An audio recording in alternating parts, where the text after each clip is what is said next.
So NXT happened. Yes, I'm back to do reviews on NXT since it was the CW debut, whatever. Let's see how long that turns out. I'll try to do months of NXT reviews, not like individual reviews. I'm going to do like a review of NXT from like April through September month review. And we're starting fresh, which is reviewing October. I just don't have the time. But hey, let's talk about NXT there. So NXT started with Triple H and Shawn Michaels. Shawn Michaels came out with his entrance, and he says, "Welcome to the new era in NXT. And if we have a new era in NXT, we have new championships." And then like he was about to say, "Are you ready?" Then it was Triple H, and Shawn Michaels then says, "Are you ready for the new era in NXT begins now?" And we have new NXT championships. For both the men and the women, the world titles, whatever. Honestly, they don't really look that good. In my honest opinion, they're not terrible, but like they're not really that looking good. The ones they had before were way better looking. I would say the second, well, up until before like the most recent one. The recent one had like rainbow colors in a sense. But I mean, it was still better. Like this kind of like it just doesn't really look good. Like the replicas don't look good. It's too you can barely read it properly. It just really like not really aesthetically pleasing. That you know what I mean, folks. Roxanne Perez defeats Giulia. The Giulia who's like some new NXT chick from Japan. It's like, man, NXT really loves their Japan people, you know, or whatever. But this was because of Roxanne Perez. Roxanne Perez definitely, you know, yeah, she returned. She looks very enhanced. I mean, I prefer the old version. I'll be honest with you. I mean, also all these shits with these freaking weird hair colors. I mean, at least she has normal hair, really, most of the time. Yeah. Yeah. I just prefer more real, you know, real plot. I care for plot. Oh, God. Yeah, you know what to talk about. Anyways, yeah, the match happened. The match was whatever. But hey, I guess good for Roxanne winning. But again, like, why does she help her?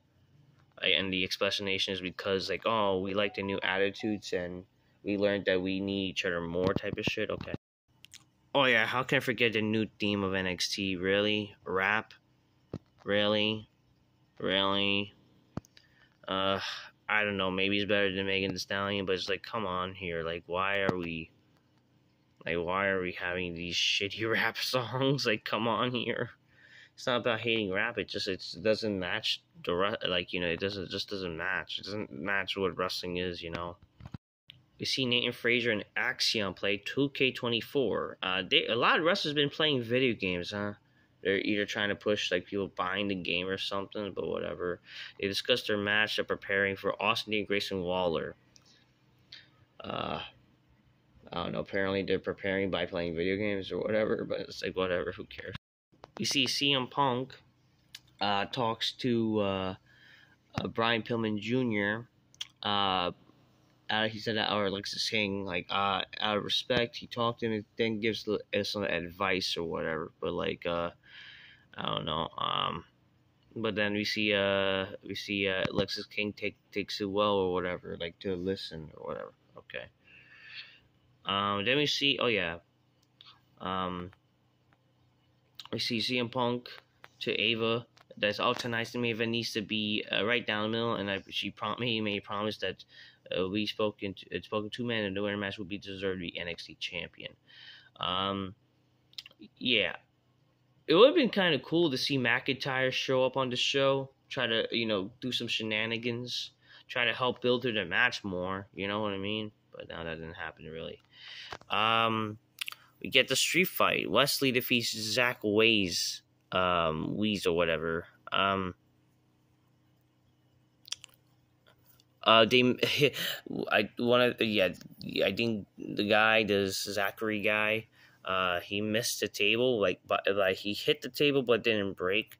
It did look brutal. The match was fun. I will say this, for a street fight, the match did look fun. They used the weapons and whatever. It's kind of fun. It was fun. I will say it was brutal. Wesley eventually won after we both were like in absolute pain. So, everything was used but to kick the sink. We see Miz TV. Miz was booed because like he turned heel. Blah blah blah. So people can pretend to care really. We see the Don says Obafemi as NXT champion is NXT for a reason, but the Don has realized he's just a man. And Obafemi says D'Angelo cannot beat him because Obafemi is inevitable, and they come close to a face off. And then this is gonna be awesome. Like, okay, shut up.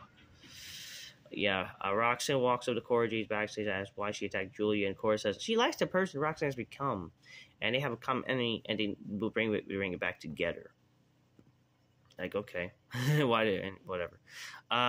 Fatal Influence, which is just basically Toxic Attraction 2.0.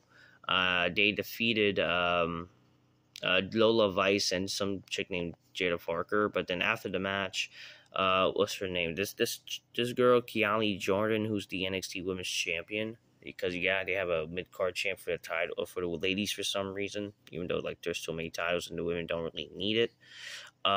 She says, I know I feeling this was gonna happen, like something about like Fatal Influence, they want to attack Kiali Jordan, and she called for help, and it's Jake Cargill and Bianca Belair.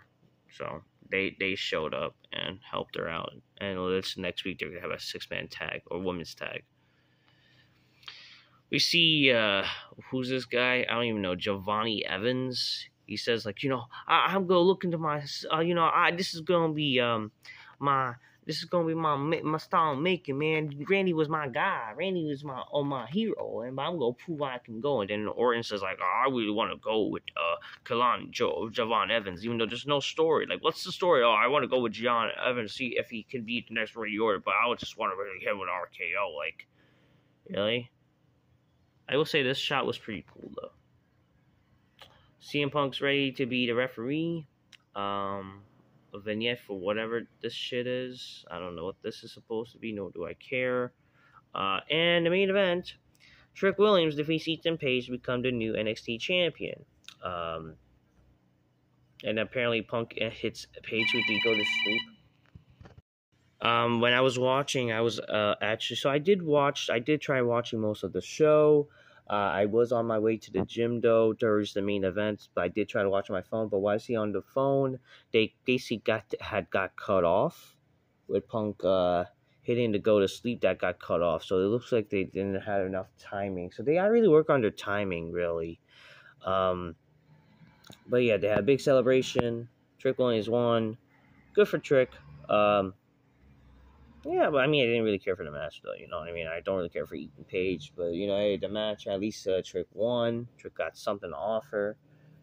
It would have been something to see McIntyre get involved. That would have been kind of cool to kind of enhance the feud a bit more and make people care. In a weird sense, about Punk being there. Maybe give a reason why people to watch the show. But yeah, that was NXT. NXT was not a bad show, actually. It was not a bad show to see how it went. Here's a positive I will say about NXT on this show. I like that they were in the arena. All right. I do think being out of the Performance Center, going on the road will help these NXT people more. It'll be better for them. And honestly, it's just aesthetically pleasing. Like, it looks better. The show looked actually much better than being the Performance Center. I've been endorsing this for a while. If you have noticed my NXT reviews, I don't like them being the Performance Center. I like when they are on the road and they have the arena to do their shows. It actually is better for them. So keep me on the road, and maybe it'll be better for these people to learn. Since this is, again, still a developmental brand, it'll help them develop better and be ready for the shows.